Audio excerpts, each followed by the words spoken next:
I would like to begin by thanking Biotech Atelier for inviting me and speaking at this occasion, and I thank everybody's on this webcast for their time.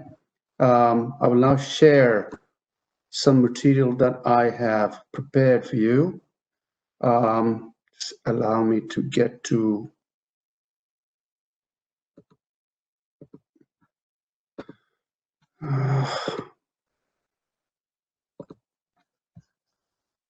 just a minute.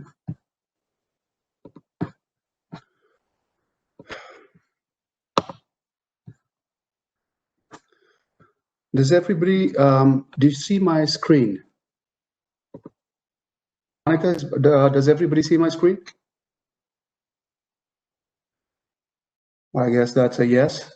So today I'm very grateful to the previous speaker on sharing the impact on the pharmaceutical and healthcare industry in current times and the costs and the difficulties and the challenges that they're going to face over the coming years.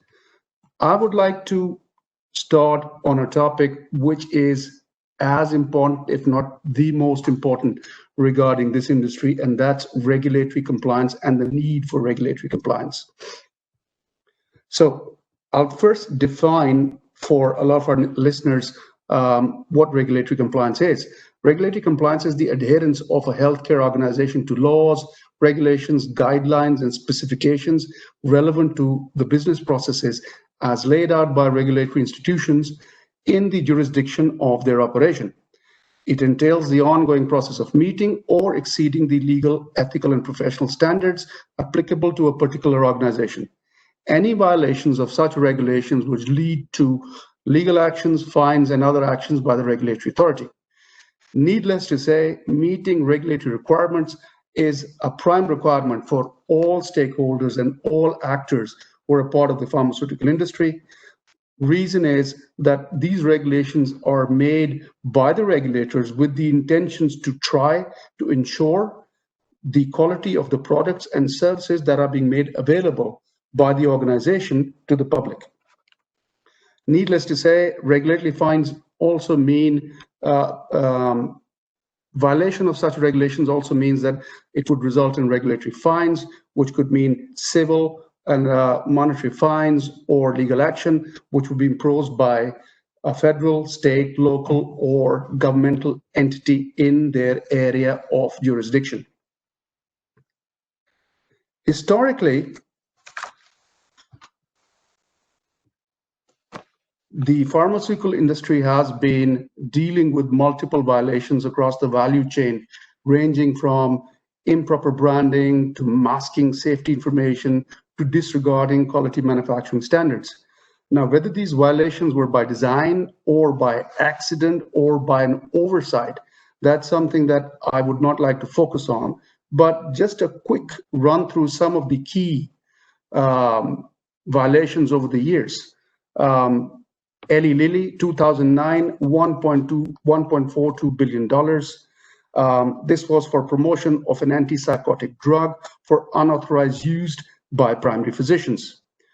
2009, Pfizer, $2.3 billion.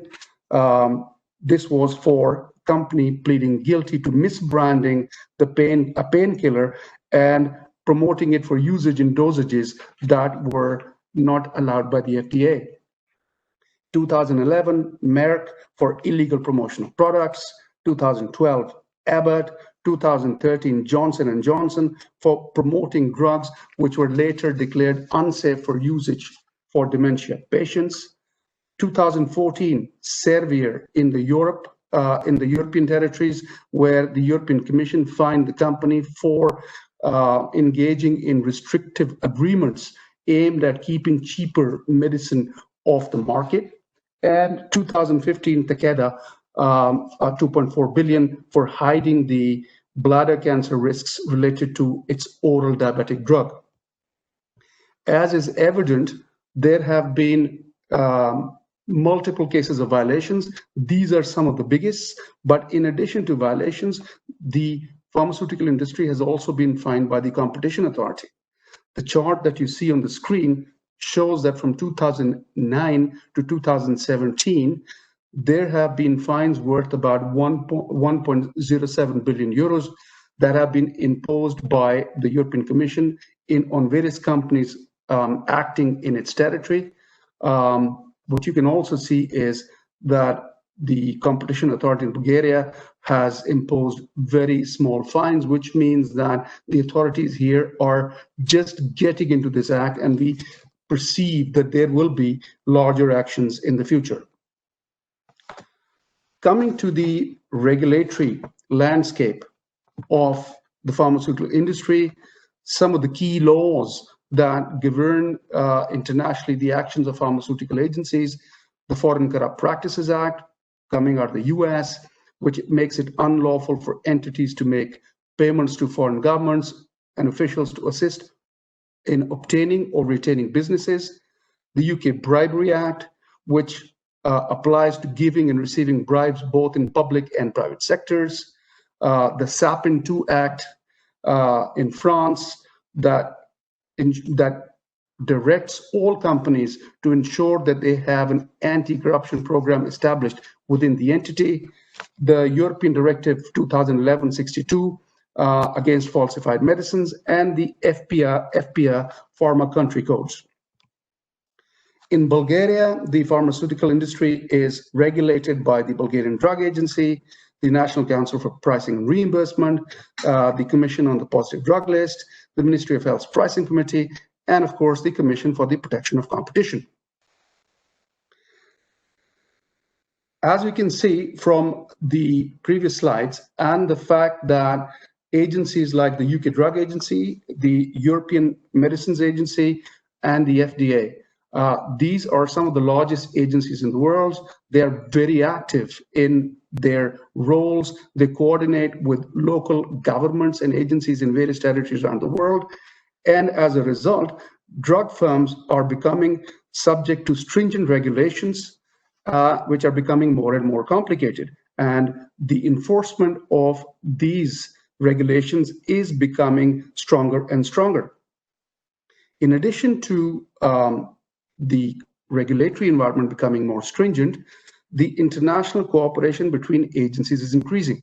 Now, as the previous speaker said, that COVID has led to a tendency towards national protection and nationalism as far as pharmaceutical and drug environments are concerned. However, this will not prevent international agencies to decrease their cooperation. In fact, this is on the rise. The European Medicines Agency and the FDA are meeting on a regular basis, and other governments like Canada and Japan are attending these meetings as observers. Separate to this, the anti-bribery and anti-corruption enforcement regime is gathering pace, and irrespective of national sovereignty, the focus is that there appears to be a global problem which should be matched by a global solution, and this can only be done in a transparent manner by sharing information on regulation and regulatory violations in various countries.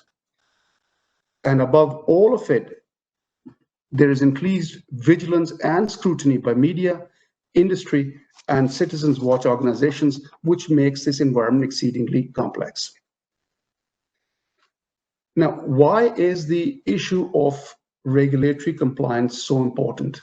Normally, regulatory compliance is considered a bit of a price, a bit of a cost. And in current times where COVID issues and prevention of COVID and delivering medication in times of COVID is a cost by itself, this is something which might take a back seat. However, what we need to understand is that regulatory compliance adds value to all aspects of the organization. And some of the key things are risk elimination. The regulatory agencies have laid out guidelines which are supposed to be adhered to by every organization in their jurisdiction. Following these guidelines would help avoid fines and penalties, litigation, business interruptions which might be caused by either a fine or a temporary withdrawal of license, or inspections leading to disruption in the work environment. Such business interruptions could cause market delays. It could lead to contract breaches, an impact potentially on the quality of the product and the services. And ultimately, this would have the risk of impacting the market cap and the stock value of the companies. Hence, abiding to laws and regulations in your jurisdiction is an essential part of managing risk, both from operational and from business perspective. Now, while we were talking about compliance being a cost, actually, there is an analysis out there which says that the cost of being non-compliant is much more than being compliant.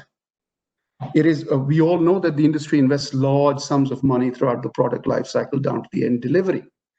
As a result, if there is regulatory action at any point, especially in the later phases, let's say clinical trials of a drug, which leads to temporary halt of the delivery to final stages, a lot of money invested to that point in time would be in jeopardy. Also, non-compliance limits the efficiency and effectiveness of operations, and of course, reducing losses and ensuring business as usual is a cost saving itself. And all of this leads to brand confidence. We've talked about media coverage to regulatory actions and investigations, along with the increased demand for compliance by stakeholders. Stakeholders are also focusing on ethical behavior and transparency. As a result, being regulatory compliant leads to enhanced investor and customer confidence who like ethical and compliant businesses versus value erosion potentially if you're non-compliant. So if that's the regulatory landscape and that's the reason for being compliant, then what do we do in the new normal? COVID created profound disruptions across communities, and especially in the pharmaceutical industry, in the way production was being handled, in the way drugs were being delivered to the market, in the way national policies were being formed, and in the way where healthcare professionals were responding. The impact has resulted in response from the industry in three forms. The immediate crisis response was to resolve and respond to the issue.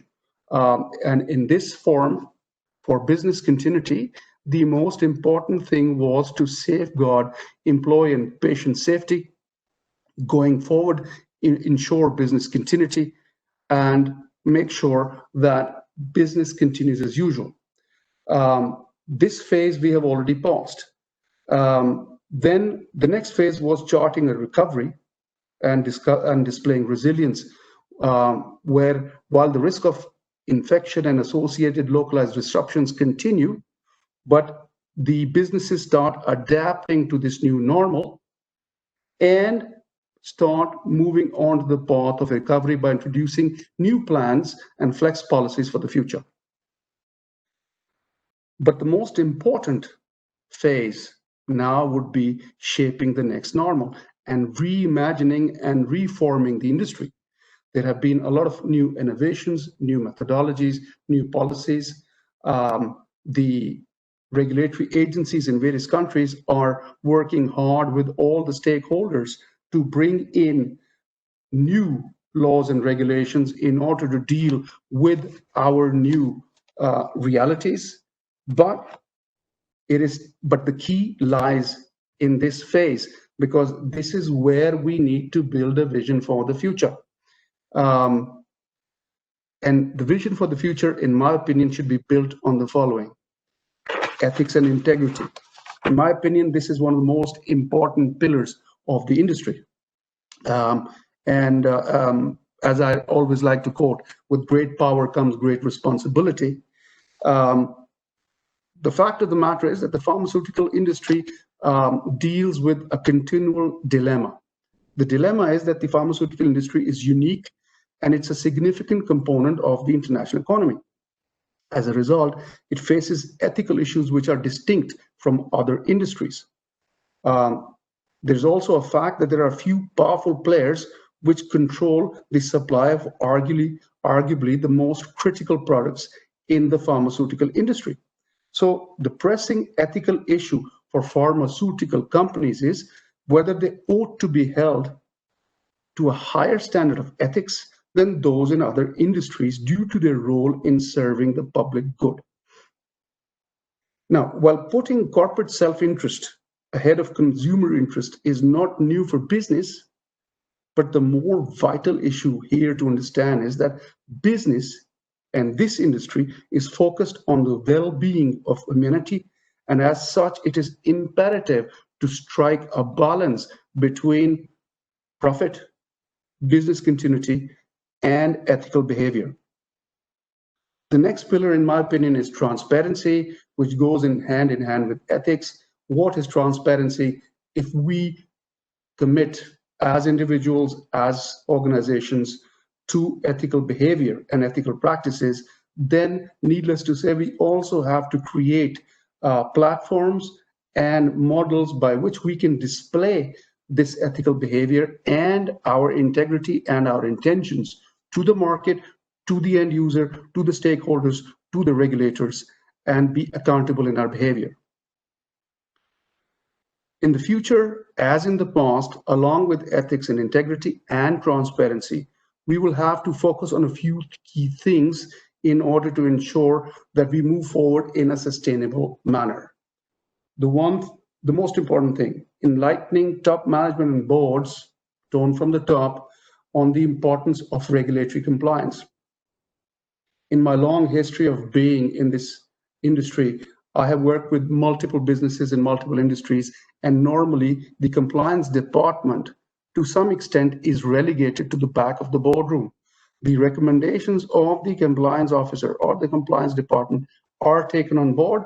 However, in the interest of operations, cost, profit, sometimes they go on the back burner, and they only come to the forefront when there is a regulatory action leading to penalties, where the board would then say, well, you didn't tell us.